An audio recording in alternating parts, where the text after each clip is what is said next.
Resalut Loïti. Hey. Voilà la partie du coup 2 de notre vidéo. J'espère qu'il va toujours bien. Je vais toujours bien. Après un bon café, C'est parfait. ça remet les idées en place. C'était bien. On a pu couper du coup la poire en deux. Ouais. Donc ça c'était bien. Et puis si les gens qui nous écoutent, ils n'ont pas vu la vidéo numéro 1, il faut qu'ils aillent la voir. Ouais. Il y a eu des très très bonnes choses en tout cas dedans. Bah j'espère. le but c'est de donner des bonnes inputs. Hein. Exactement. Donc du coup, je dirais, on va commencer la vidéo peut-être par la première des questions que j'aurais pour toi, ça serait à quel moment il faudrait, à ton avis, investir dans une nouvelle table de mixage. On est dans une église, t'es technicien. À quel moment toi tu dirais, ok là maintenant il faut qu'on change de matos ou pas? Ou pas. Bah bon, déjà ou pas, ça dépend du matos qu'il y a. Parce que pourquoi changer si on a du très bon matos? Et en fait, j'ai envie de dire, j'ai connaissance d'une église, pour commencer par le mauvais côté des choses, j'ai connaissance d'une église qui s'était laissée conseiller, dans l'erreur hein, à mon avis, par le choix, ils avaient acheté une station LV1. Donc on leur avait dit, ouais, c'est ça qu'il vous faut, la production que vous faites, elle est mortelle, c'est trop bien, il vous faut acheter une LV1. Donc grosso modo, c'était la partie 64 input, donc il y avait le gros truc. Le gros truc, il y en avait pour entre 20 et 25 000 balles, sauf erreur. Là, je te demande à toi, tu t'y connais peut-être plus que moi sur les tarifs, parce que c'est pas du tout un outil que j'utilise. Ouais, je crois que c'est en 15 et 20 000 en tout cas pour juste la config de base. Voilà, et puis là, il y avait en 64 inputs, 64 préamps, enfin bref. Ils avaient lâché en 20 et 25 000 balles. L'abonnement, tout le tralala. Ouais. Et puis, ce qui se passait, alors les musiciens, on remet pas du tout en question le niveau qu'ils avaient. Ouais. Ce qu'ils faisaient, on n'aime pas, mais c'était vraiment très bien produit. Le débat, est-ce que c'est ce qu'on attend dans une église? C'est un autre débat, mais ce qu'ils faisaient était vraiment très bien produit. Okay. Le problème, c'est que dans le milieu chrétien, les techniciens, les églises qui peuvent se permettre de payer des techniciens toutes les semaines, il n'y en a pas tant que ça. Et puis on fait souvent appel à des techniciens donc bénévoles, passionnés, mais qui n'ont peut-être pas l'opportunité de faire ce métier-là tous les jours et de connaître l'outil. C'est ça, ou de se former. Et de se former. Voilà, ouais. Et c'est un outil qui est quand même très pointu, la LV1. Et donc, du coup, ils ont été obligés de s'en séparer, un peu dans l'urgence, parce que le gars qui avait fait acheter ça d'un coup, il bossait plus là. Donc, de s'en séparer un peu dans l'urgence, parce que les autres techniciens ne savaient pas faire fonctionner cet outil. Okay. Donc, à chaque fois, ils ouvraient, ils reprenaient une config, puis ils sauvaient un peu le truc. C'était comme c'était pratiquement que des tracks et tout ça. C'était facile. Ouais. Mais il a fallu vite retrouver un concept. Et puis là, on m'a demandé mon avis, et puis j'ai dit que c'était... ils m'ont dit, on souhaite acheter une wing de Behringer. Et puis, à leur grand étonnement, parce que tout le monde connaît mon affection pour la marque Behringer. Il y a Midas en dessus, donc ça va. Behringer qui a racheté Midas. Et je leur ai dit, foncez, parce que je pense qu'actuellement... et donc là, on peut rentrer plus dans le sens de ta question. Je pense qu'actuellement, la wing de Behringer, ou la... X32, M32 X32 de Behringer, M32 de Midas. Ouais. X32 de Behringer et la M32 de Midas. De toute façon, mon propos vaut pour ces trois consoles. Sont actuellement, à mon sens, l'outil qui a le meilleur rapport qualité-prix pour bon nombre d'églises. D'accord. Avant qu'une église me dise qu'ils arrivent à la limite de la possibilité avec une wing... c'est déjà une belle église qui a un joli band et qui fait des jolis trucs bien produits. Parce que, sauf erreur, tu la connais mieux que moi, mais la wing, je crois que tu as 40 inputs possibles. Ouais, 48 inputs possibles et 16 bus stéréo. C'est ça. Donc tu peux faire jusqu'à 16 mix de in-ears stéréo. Donc avoir 16 personnes sur scène, ça fait peut-être très enfantin, mais comme il y a peut-être des gens, des pasteurs, des comptables d'église qui écoutent cette vidéo, ça leur permet de comprendre qu'on peut avoir donc jusqu'à 16 personnes en in-ears, filaire ou HF sur scène, 40 micros ou 48 micros en input, ça commence à faire c'est un joli band déjà. Ouais. Et c'est une console qui vaut 3 000 francs, 3 000 francs, 3 000 euros, hein, on est un pour un. 3 000 francs, 3 000 euros sans le flight, avec le DL. Avec un DL 3216. Avec un 3216, 3000, 3500. Donc ça marche très bien. Quand je dis je la connais pas parce que je l'utilise pas tous les jours, mais j'ai eu l'opportunité dans des églises qui en sont équipées de la tester. Ça marche vraiment très bien. Ouais. Avant qu'il y ait un gars qui me dise ouais je suis déçu, le DSP il suit pas par rapport aux demandes que j'ai et tout. On n'en est pas dans ce type de production dans les églises, dans la moyenne d'églises qu'il y a en francophonie. Donc meilleur rapport qualité-prix, c'est valable pour les M32, les X32. Le seul bémol, elles ont un tout petit peu moins d'entrée, un tout petit peu moins de sortie. Mais c'est le meilleur outil. Donc la réflexion, c'est n'allez pas chercher un outil qui serait trop cher sous prétexte que plus c'est cher, mieux c'est. Effectivement, c'est mieux. Mais quels sont les besoins réels de l'Église ?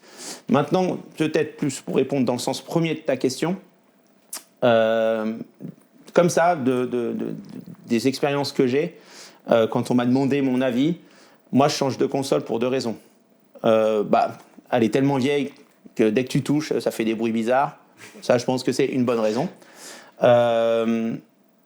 Les consoles analogiques les vieilles consoles analogiques peut-être répondent pas aux besoins des églises. Maintenant, toutes les églises enregistrent, streament, tant bien que mal, mais au moins de prêche.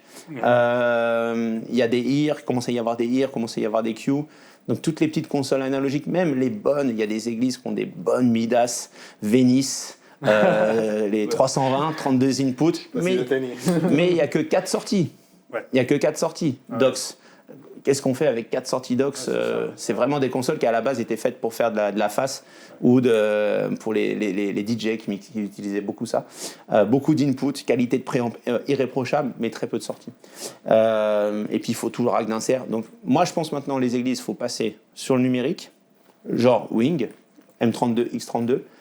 Et puis pourquoi changer ? Parce que la console ne marche pas, elle te limite par rapport à ton band, ton groupe de worship qui est en train d'évoluer. Donc, tu n'as pas assez d'input, tu n'as pas assez d'output pour tous les ears de tes musiciens.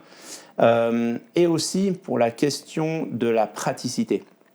Il n'y a pas longtemps, j'ai conseillé une église qui avait une Yamaha LS9, les toutes premières consoles numériques de chez Yamaha.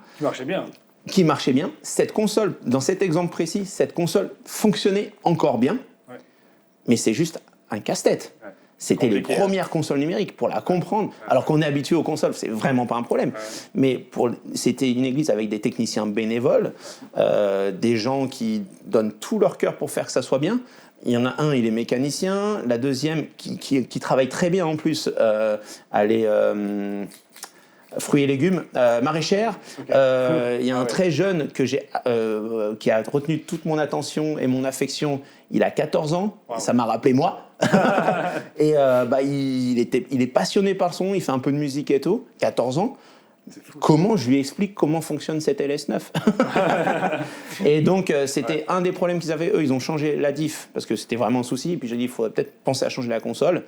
Et qu'est-ce que tu ferais ? Je les ai orientés par rapport aux besoins précis de leur config. Je les ai orientés vers une Behringer X32, excuse-moi, j'ai vraiment pas l'habitude.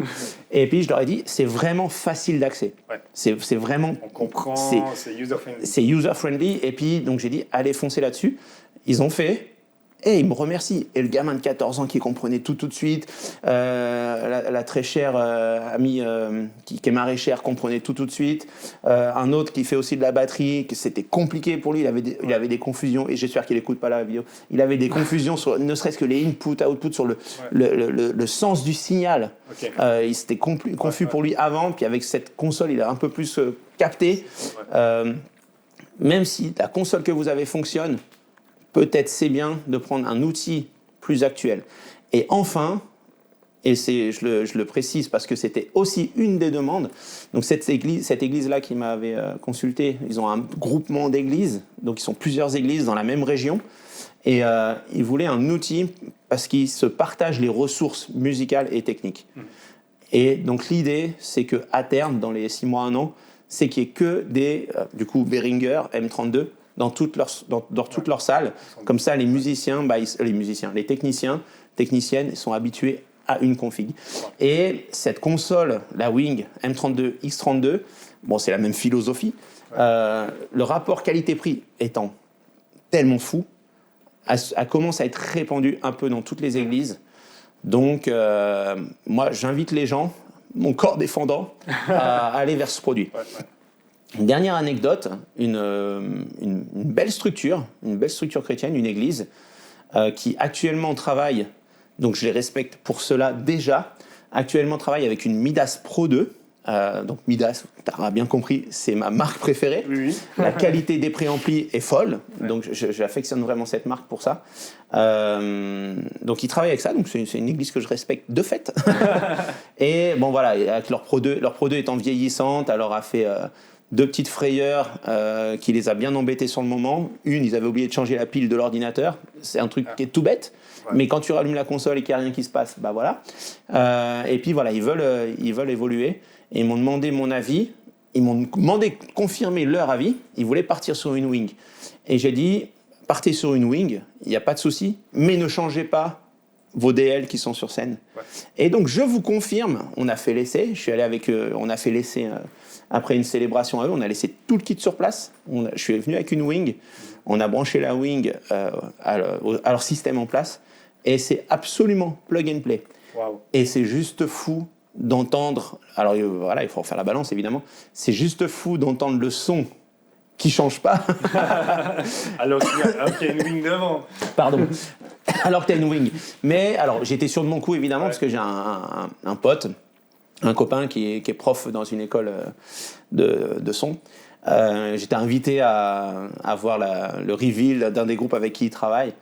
Et puis je rentre dans la salle, à la fin des balances, je rentre dans la salle, j'entends ce qu'il fait, donc méga produit et tout, il n'y a rien qui dépasse, tout beau, tout propre. Mais j'entends la dynamique de ce qu'ils sont en train de faire. Et je fais, waouh, là il y a du son. Et ça me rappelait, j'avais cette même sensation que quand tu écoutes du son avec des DL 351, 431, avec des vrais DL Midas, avec des vrais préamps.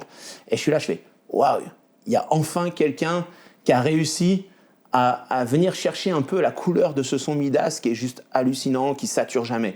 Et je vais voir mon pote, déjà les félicitations requises. Quand tu es accueilli chez quelqu'un, tu dis pas que c'est pas bon. Ah, c'est trop bien ce que tu fais, mais je le pensais réellement. C'est un mec que j'affectionne. Et je lui dis, et je vois son rack, donc il s'était monté une LV1 façon maison, donc il avait son ordinateur, et dans le rack dessous, il avait le petit rack Behringer.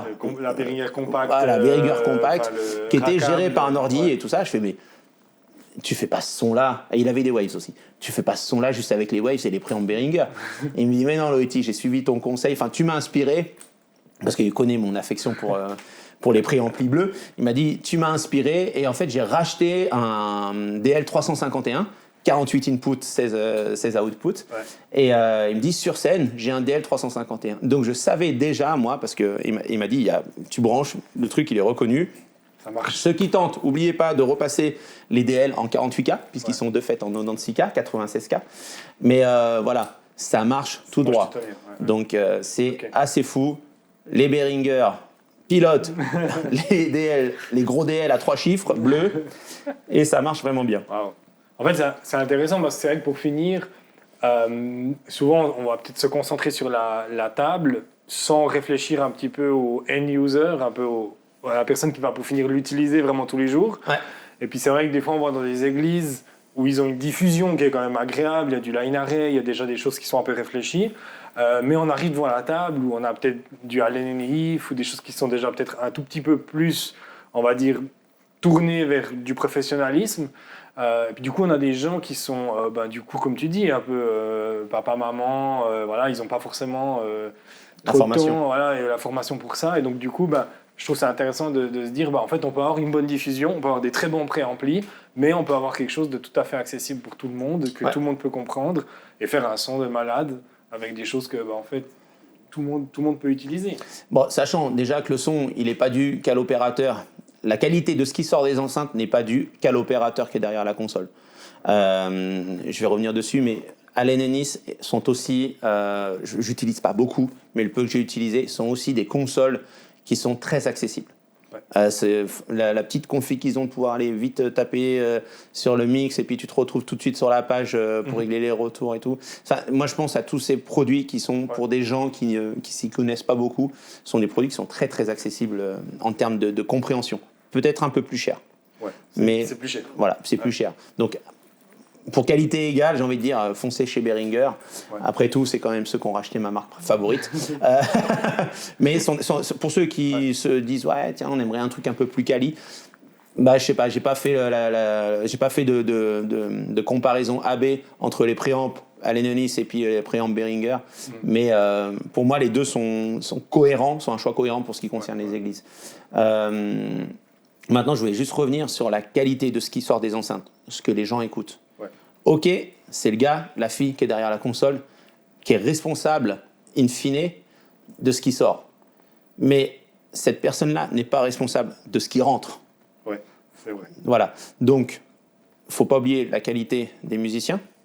À la source. À la source. Ce que les musiciens vont produire. C'est-à-dire qu'entre eux, qui se mettent d'accord, qui répètent, qui construisent le son de leurs instruments. Une batterie, il ne faut pas oublier de la régler.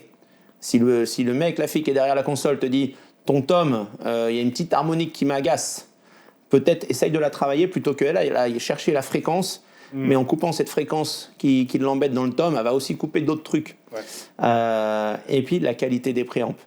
Mine de rien, cette config qu'on a essayé dans cette belle église, moi je la conseille pour ceux qui ont des sous et mais si vous avez un niveau de musicien sur scène qui est respectable, très respectable, n'hésitez pas à investir dans des DL de chez Midas à 3 chiffres de couleur bleue.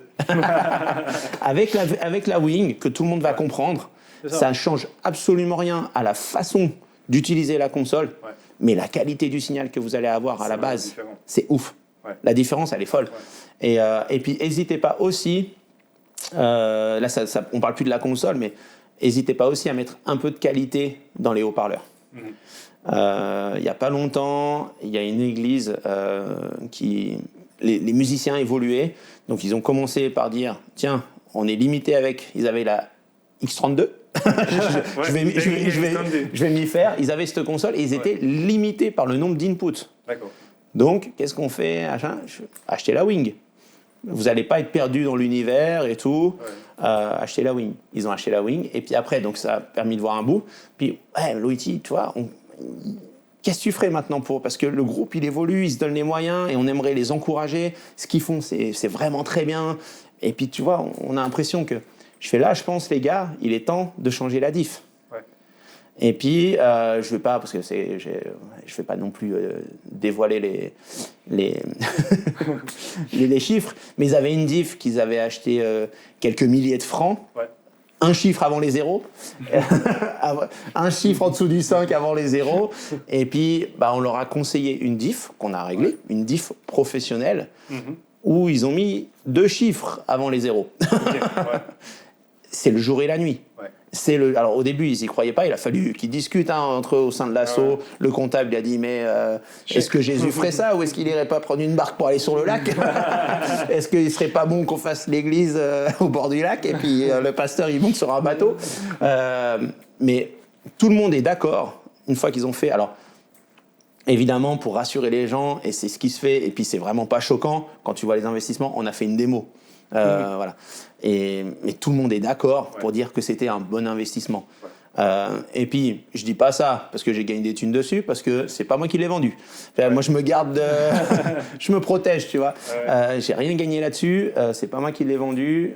Donc, c'est le coup, j'ai fait marcher un concurrent à moi qui avait un coup il avait une paire d'enceintes à vendre, mais ils ont mis quelques milliers de francs, ils ont mis une belle somme et ils sont ravis du résultat. Wow. La petite mamie de 98 ans, 98 ans, qui vient et qui dit « Oh, mais c'est tellement bien !» Alors qu'en plus, le petit secret, c'est que maintenant, on peut jouer plus fort. C'est fou, hein. Parce que la restitution des sons est plus évidente, plus linéaire dans tout le spectre. C'est-à-dire que les aigus, ils sont plus agressifs, ils sont plus pénibles. Les aigus, ils sont beaux. Ouais. Donc, on peut jouer plus fort. Ouais. Tu ressens la dynamique, les gens sont plus embarqués. Et voilà. Alors qu'avant, c'est pénible. Bah oui, c'est pénible, mais vos enceintes. Les gars, les enceintes. N'hésitez pas aussi, en restant sur la diff, Les gars, mettez des subs dans vos églises. Les subs aident beaucoup aussi. Les subs aident beaucoup. Ouais, non, mais tu vois, c'est vraiment important que ça vibre et tout. Ouais. Il y a beaucoup de voix. Dans le worship, il y a de la voix, des claviers, des guitares. Tout est là-haut. Il y a quoi en bas? Le Moog, la basse, la grosse caisse. Ouais. Si on l'a pas, il y a un déséquilibre. Il manque quelque chose. Donc tout le monde dit ouais, c'est agressif, c'est agressif, c'est agressif. Mon expérience, dès qu'on me dit que c'est agressif, moi je monte les basses. Ouais. Je monte les basses, je monte pas les basses de mon système. Je pousse un petit peu mes instruments qui sont plutôt dans le bas du spectre pour essayer de rééquilibrer. Ouais. Et je garde ma dynamique, je remets un peu du bas et les gens sont contents. Ouais. En parlant de diffusion, donc de tout ce qui est système d'enceinte, est-ce qu'il y a une différence entre du passif ou de l'actif? Qu'est-ce que toi tu conseillerais? Est-ce qu'il y a quelque chose de mieux aujourd'hui? Alors, moi j'ai une affection pour l'actif. D'accord. Pour la tournée, parce qu'en fait ça me fait de la manutention en moins. Ouais. Donc il y a les préamplis. Là, ouais. Actif, les amplis dans l'enceinte. Passif, les amplis à l'extérieur d'enceinte. Voilà. Donc des racks comme celui sur lequel je suis assis, un rack d'amplification pour pousser ici du L acoustique. Ouais. Bah voilà, si je pars avec un line array L acoustique, je vais balader ma grappe de line array et je vais balader ce rack avec. En plus. Et les câbles. Ouais. Donc j'ai en plus une caisse de câbles. Le même dans une autre marque que j'affectionne qui est Meilleur Sound, je vais balader ma boîte de line array, un câble micro que je vais brancher, plus des petits ponts. Ouais. Et en plus, comme ils ont des amplis qui consomment rien, une prise électrique normale. Ouais. Jusqu'à... c'est pas tous les systèmes, j'exagère évidemment, mais ils ont un système qui s'appelle le Lina, par exemple, et où je faisais des tournées zénith en Lina, et j'avais une prise 16 ampères par côté, et j'enquillais 28 enceintes, les unes... 28, je sais plus ce que je dis, non, 14 enceintes, pardon, par côté, enquillées les unes derrière les autres, et l'enceinte, elle consomme 0,7 ampères en puissance maximale. 0,7 ampères, tu peux en mettre quelques-unes. Et donc, je baladais ma petite grappe qui avait un fort rendement, qui consommait que dalle, avec mes petits câbles. Alors, évidemment, quand on a en line array dans des grandes salles, il y a plusieurs modules, on gère les boîtes par groupe pour pouvoir envoyer plus loin là-bas, moins loin ici. Mais c'est pas si simple, mais la place, il n'y a plus de rack d'ampli à balader, plus de gros câbles, de caisses de câbles à balader, c'est quand même beaucoup plus simple. L'avantage qu'il y a dans ces boîtes qui sont déjà amplifiées, c'est que, surtout dans cette marque, c'est que le preset qui a été validé par la marque, mis à part si tu es formé, donc c'est la marque qui te forme, puis après tu as accès à certains outils, mais a priori, tu peux rien toucher. L'enceinte, elle fonctionne. Si tu n'es pas formé, ça veut dire que tu n'es pas apte à la faire fonctionner encore mieux que les couillons qui ont passé 2 ans à essayer de la développer. Mais même moi qui ai été formé par la marque, et puis je connais très bien, je suis ami avec le support ici en Europe, je fais pas mieux. Lui, il fait mieux que moi, ça c'est sûr. Moi, je fais pas mieux qu'eux. Moi, quand j'arrive, je fais cette enceinte, je les empile, je mets les bons angles, je branche. Grosse caisse, s'il vous plaît. Allez, le chant, merci, au revoir, on fait le concert. Ça marche. Alors, on peut toujours faire mieux, bien sûr, mais on peut faire tellement pire. C'est ça. Faut pas toucher des fois. Faut pas faire mieux que bien. Donc, l'avantage de ces boîtes qui ont des amplis à l'intérieur, c'est que personne va aller abîmer, détériorer le son que l'enceinte peut donner. L'inconvénient, il y en a un, c'est que la boîte est plus lourde. Okay. Donc si on veut commencer à accrocher et tout, nous on a eu des configs où on voulait faire en meilleur sound, et puis on a été retoqué parce qu'il y avait déjà beaucoup d'éclairage de pendu, il y avait beaucoup de vidéos, d'écrans LED, et plus le poids des enceintes, on dépassait la tolérance de la charpente de la salle en question, et du coup on a été obligé de faire la config en L Acoustics, parce que du coup, il n'y avait plus le poids des amplis. On remettait les amplis par terre et puis juste cette différence permettait que le dossier soit accepté par la salle, quoi. Ouais. Donc, ah ouais, intéressant. Mais du coup, est-ce que tu conseillerais par exemple du line array pour les églises, ou est-ce que tu penses que c'est quelque chose d'investissement qui est trop grand, il faudrait faire peut-être du point source ou autre chose? C'est quoi un petit peu ton conseil? Maintenant, toutes les marques de haut-parleurs ont des logiciels de prédiction. C'est pas un mot, je sais que c'est un mot qui ne marche pas bien dans les églises, mais c'est juste que dans le logiciel, pour faire simple, dans le logiciel, on va rentrer la taille de la salle. S'il y a des gradins, s'il n'y en a pas, la hauteur, s'il y a des étages. Et puis, à partir de ce moment-là, on va pouvoir commencer à réfléchir avec notre cerveau. Ce n'est pas l'ordinateur qui va dire ce qu'on doit mettre. On va pouvoir commencer à réfléchir avec notre cerveau. Puis on va pouvoir faire des essais. D'accord. Donc, on va pouvoir dire, tiens, si je mets un line array, et puis donc, on peut envoyer du son virtuellement. On pose les micros, on peut déplacer le micro de mesure. Ouais. Et le logiciel, par rapport à l'enceinte de la marque qu'on va mettre, le micro de mesure qu'on va mettre, à 0 dB, il va définir une diffusion, puis en fonction c'est différent en fonction des logiciels, mais c'est tous la même chose. Il y a une couleur bleue qui dit c'est pas assez fort, rouge, jaune c'est fort, vert c'est fort, jaune ça devient plus fort, rouge c'est très fort. Et puis l'idée c'est d'arriver à trouver les bonnes enceintes qui vont faire qu'il y ait un son homogène. Et puis on va s'apercevoir que le line array, c'est pas non plus tout le temps la solution. Pour des églises, je reviens à l'église qui a acheté mon petit système à plusieurs milliers de francs. Ils ont une salle de 250 places. Le line array, il sert à rien. Parce que la salle, elle est petite, elle fait moins de 30 mètres, elle fait 20 mètres. C'est trop grand. Une enceinte normale, coaxiale, ça pousse à 30 mètres, linéairement. Ah ouais. Donc il n'y a pas besoin de mettre un line array. Peut-être que s'ils prennent une salle un peu plus grande, je leur conseillerais de reprendre la même marque, mais avec un angle, un cône qui va diffuser plus loin, qu'on mettrait au-dessus, qui va aller un peu chercher les derniers rangs au fond, mais pas plus. Donc, le line array n'est pas forcément la solution. Le line array, l'avantage du line array, c'est qu'on va pouvoir diffuser loin, de manière homogène, entre le manteau de la scène et jusqu'à 100 mètres, par exemple. Okay. Ce qui va éviter d'avoir à gérer des délais. Ouais. Par exemple, si on fait le même travail en système coaxial, des enceintes sur pied, on va les mettre tous les 10 mètres. Mais un line array dans une cathédrale, je ne vous raconte pas le scandale. Diffuser depuis un point zéro jusqu'au fond, je peux vous dire, ça va vous faire bizarre. Dans une cathédrale, je fais pas mal de concerts en cathédrale avec des batteries, des guitares électriques et sans aucun souci. Je mets des enceintes à chaque colonne qui tienne le toit. Je sais pas comment on appelle ça. C'est gros truc en pierre énorme. Je mets une enceinte à chaque fois. Okay. Puis dans les nefs, je remets une autre enceinte. Le job, il est qu'on est obligé de tout délayer et il y a un vrai job à ce niveau-là. Et de matrissage et tout ça.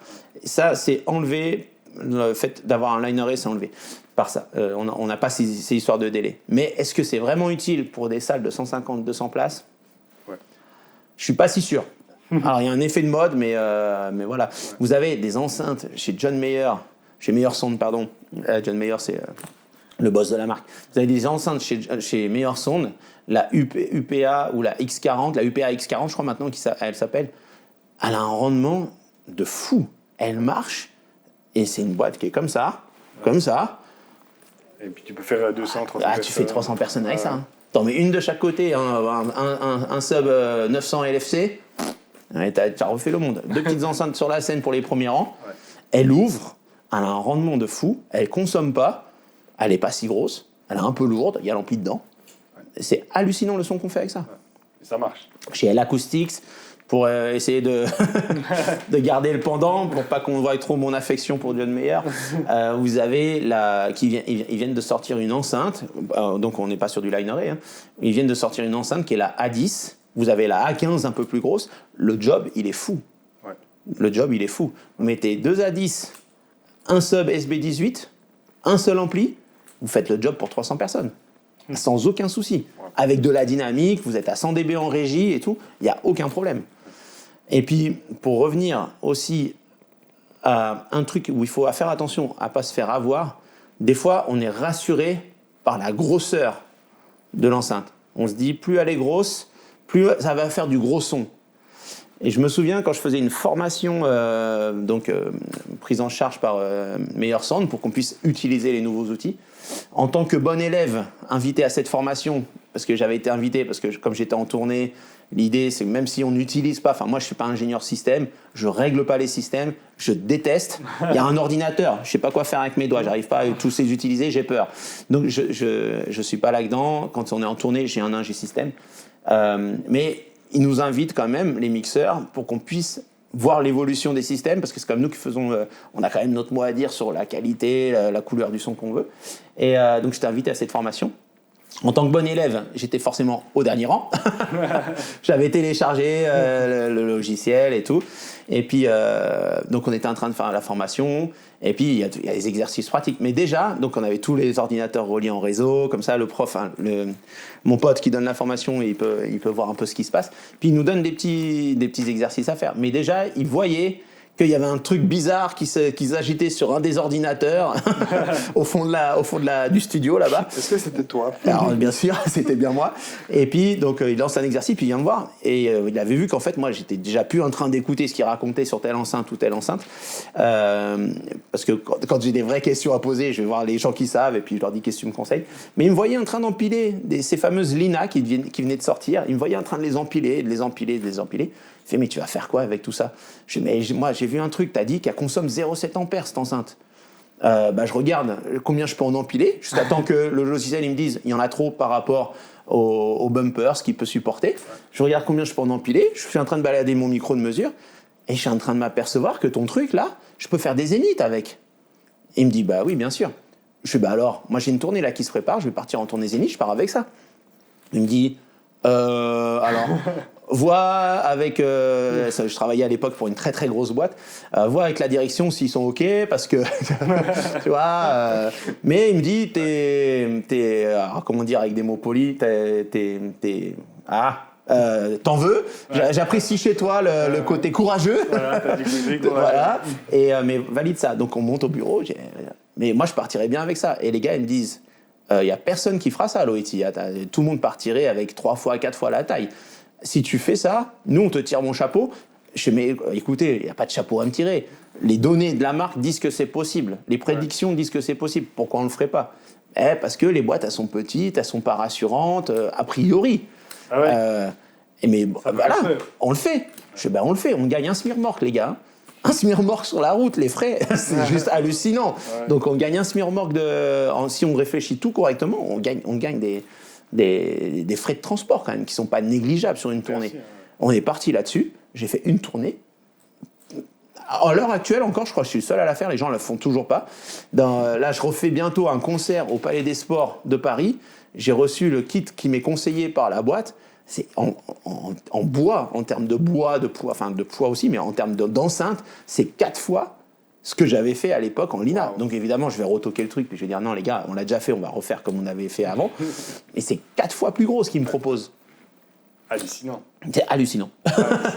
Comme quoi, donc il faut réfléchir, ce que je veux dire, c'est qu'il faut réfléchir à pas se faire piéger par le côté rassurant de la taille des enceintes, même s'il faut quand même à un moment donné que les haut-parleurs, si vous en mettez un, si vous ne mettez pas du line array, je vous conseille quand même de mettre des haut-parleurs 12 pouces dans votre salle, que ça puisse un peu bouger. Ouais. Mais si vous partez sur un système line array, c'est pas la peine de prendre des gros systèmes. Prenez des petits systèmes. La sommation des haut-parleurs fait que vous allez avoir un gros son de toute façon. Quoi. Ouais. Intéressant. Très bon sujet. Je pense qu'on pourrait en parler des heures. Ah ouais, mais moi je peux parler des heures plein de choses. Surtout assis confortablement comme ça, sur un rack de chez Elle Acoustique.